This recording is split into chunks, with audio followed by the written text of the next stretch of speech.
Sanibonani, uGogo Mseleku lo nimaziyo nani ukuthi uGogo Mseleku uqhamuka nezinto ezibalulekile ezikwazi ukubasiza abantu ngohlobo lwesimangaliso. Namhlanje ngiqhamuke ngenye indlela engifuna ukuthi nginikhombise ngayo ukuthi ezinye izinto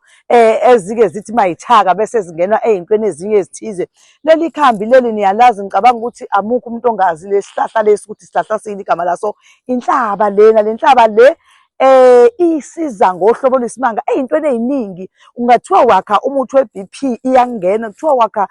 umuthi kashukela iyangena ngoba iyasiza ngohlobo lwesimangaliso. Ngisho esiswini uqobo ngisho wathiwa ungakwazi ukuyiphuza ingakusiza ngisho esiswini isisu sakho uma siba nenkinga yokugulumbelana, ngoba uyakwazi ukuthi isisu sakho siqaqeke lapha sibopheke khona bese siyaqeka. Izinto zonke ezenzakalayo esiswini ngaphakathi uma usebenzisa lo ufika qaqathula thintu. Uma ngabe-ke le mbiza lesihlahla lesi, uma ngabe ngisuke ngakha imbiza yamadoda ngoba lento le ifika ikline ngaphakathi, ngiyaye nayo ingene phakathi ngoba ithi uma ingena phakathi ingene qede bese isisu sakhe isiqaqe senze sikhululeke, imizwa yakhe ivuleke, imithambo bese iqaqeka ivuleke kahle ngoba uzizwe nje nawe usulula usuwiki. Omunye umuntu kuyenzeka kube ukuthi uma esebenzise le mbiza le kwesinye isikhathi uthola ukuthi izomenza isisu sakhe ngathi sithi kancane sifuna ukukhululeka. Hhayi, ngoba sikhululeka sifuna ukuqaqa zonke lezi zinto esezasongelana kuwena ngaphakathi, kusekumele ukuthi ziqaqeke ukuze imizwa yakhe ikwazi ukusebenza, ngoba uma uhlala uba umuntu ogulumbelelayo esiswini sakho iyasiza kakhulu ey'ntweni eziningi. Yingakho-ke iyayifanele ukuthi nayo ingene entweni eyimbiza ukuze kwenzele ukuthi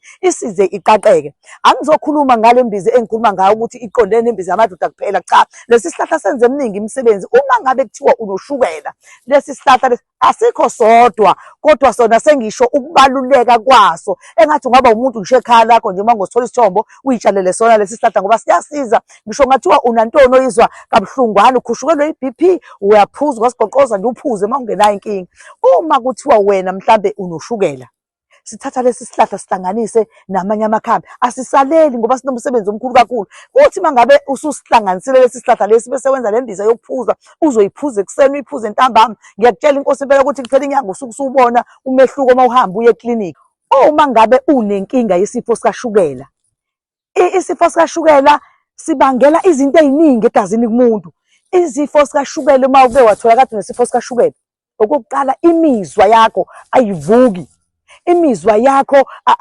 ayisebenzi kahle. Kwesinye isikhathi ngenzeka uqale uma isaqala kuwukuthi awazi uphethwe yini, uzwe nje imizwa yakho ingasavumi.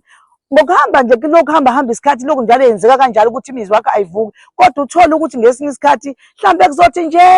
kusho mhlambe kusuke ungconywana ngaleso sikhathi, kodwa kahle kahle kusuke sekufuna ukuthi ube umuntu lapho ozokwazi ukuphila ngembiza. Noma ngabe kuthiwa-ke mhlambe uhamba iklinikhi-ke mhlambe-ke uthatha amaphilisi, kodwa ulekelele nangembiza ngoba imbiza iyashesha ngoba zisuke yibabi imbiza. Yizona ezenza amandla ukuthi isheshe lesi sifo lesi sehle sishone enzansi ngoba ikuvamisile ukuthi ushukela ne-BP kuhambisana. Yingakho kugcina amakhambi uma ngabe wenza le mbiza le agcine ihambisana athi akafani, ngoba nje la uyangena kulozo mbiza zombili akhala phakathi galakaqa, and iyasiza uma usuyiphuzile ngoba iyavuleka imithambo, kuyavuleka yonke indawo, kuyavuleka kwenza ukuthi imithambo yakho ikwazi ukuhambisa kahle igazi sabana, ngoba ngesikhathi kujama igazi ngaleskhathi uthola ukuthi imizwa yakho ayisesebenzi kahle, uthola ukuthi imizwa yakho ayisavuki kahle ngendlela ekufanele ngabe kuthiwa ivuka ngayo. Kubalulekile bakwethu ukuthi sinakekele impilo, sinakekele zonke izinto ezenzakayo egazini kuthina, ngoba yizo lezi ezenza abantu bachithekele imizi yazo, yizo futhi lezi ezenza abantu kube sengathi bagangelana. Ngoba yini? Usuke mhlawumbe wesimame noma ngabe wesilisa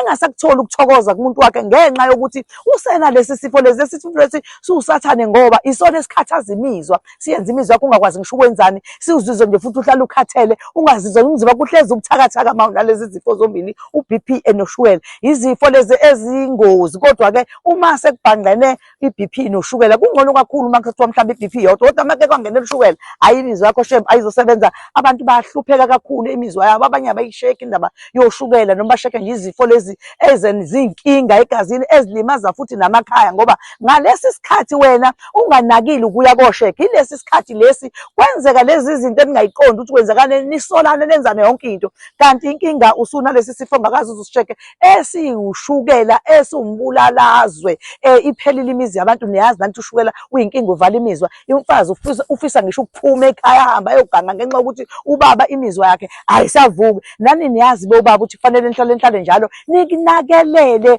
ukubhekelela izifo lezi ezikunina elazithu amadoda ziyawakhathaza ngesibanga sokuthi kubalekile ukuthi phela imizwa yendoda ihlale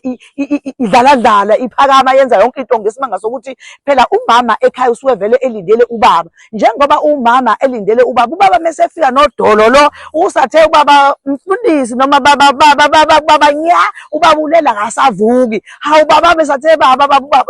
khathele mina ngiyazela ukamba manga ubaba useyesaba ngisho ukukhuluma Nkosi yami ngoba akazi ukuthi yini engasimsize noma imlekelele phezulu kodwa imbiza ke zikagogo bakwethu lezi ugogo unazo bezimbiza akhuluma ngazo unazo imbiza kaBP imbiza kashukela ngisho nembiza yamadoda nayo ngoba iyabalekelela labantu laba basuke benoshukela awumeke sikhulume kanje wena ufuna imbiza yamadoda kodwa unoshukela mina ngizoqala ngikunike le mbiza yashukela kuqala ukuze wehlise lo washukela ukuze ukwazi ukuthi uphuza le mbiza yamadoda ikwazi ukuthi wehlile ushukela ukwazi ukuphuza le mbiza isizokwazi imizwa yakho nawe ngelilanga uyizwa umama Jabule Nkosi yami musana ukubulela abafazi ngendlala bakwethu ke nithanda ukuyinakelela abantu besisa niyazi ukuthi nina maningenzeki lutho kunina umuzi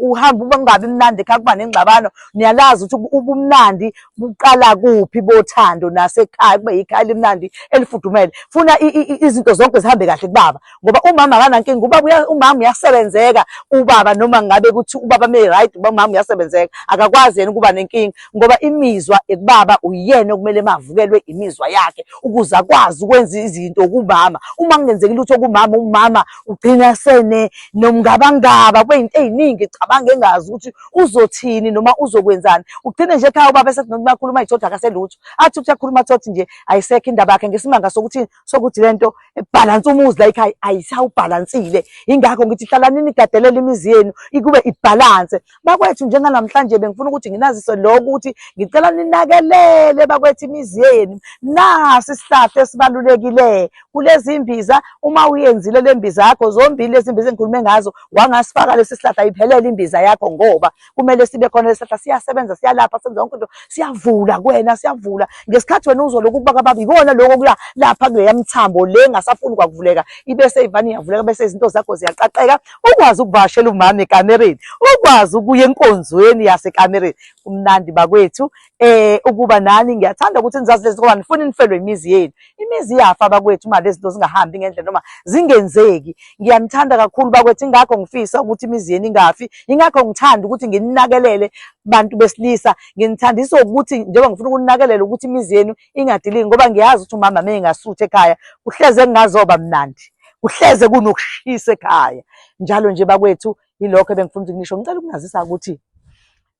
ngomhla ka1 nangomhla ka2 ngizobe ngisegoli njenga nonikwaziyo ngihleze ngimemezela uProti yaGlen la ngihlale ngisho khona kumuntu uma ukuthi yena akakaza zayi noma akakaza lalele usengacela ukwazi kugogo ukuthi uzobe kuphi nendawo ugogo amchazele ufuna ilocation uyayithola ufuna la eThekwini la ngihlala khona esigodlweni esikhulu eMgababa uzofona futhi usho ukuthi mina ngifuna ilocation yakhona bese ngiyakunika uze kagogo Mseleku ufike uthola usizo lakho bakwethu asibhukisani ngamali nje uyayikhulumela nje ngomlomo ukuthi uzoza kubo kuphela asibhukisani ngemali makho ngathi uyakubamba ethi uzobhuka ngemali cha asibhokisani ngemali uzoyifikela mathupha uzoyithatha into yakho siyakwazi ke nokuposa lama usube uyifuna into kodwa uqaphela ukubuza kugogo ukuthi ngase kube lama bank details awakhe yini ngoba akagogo Mseleku athi NP Mseleku uma usukuthi ufaka imali noma ngaba uMesisi Mseleku kungenzeka kwenzeke kanjalo ngiyacela ke bakwethu ningaduswa abantu nilahle imali zenu ngicela bakwethu nilalele ugogo mayisuke ekhuluma ngezinto asuke ekhuluma ngazo ngoba kuba buhlungu nakumina masenilahlekelwe imali yenu kuba buhlungu ngifuna uqamba manga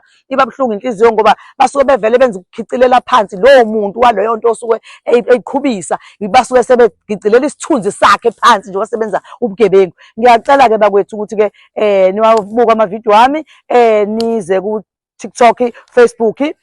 ku YouTube la nizofika nifice khona ikhasi likagogo Mseleku ekhuluma ngazo zonke izinto eziningi ezinyase ekhulumile ngazo bakwethu siyabonga makhosi amakhulu siyathokoza nasi isihlahla into ebalekile siyabonga.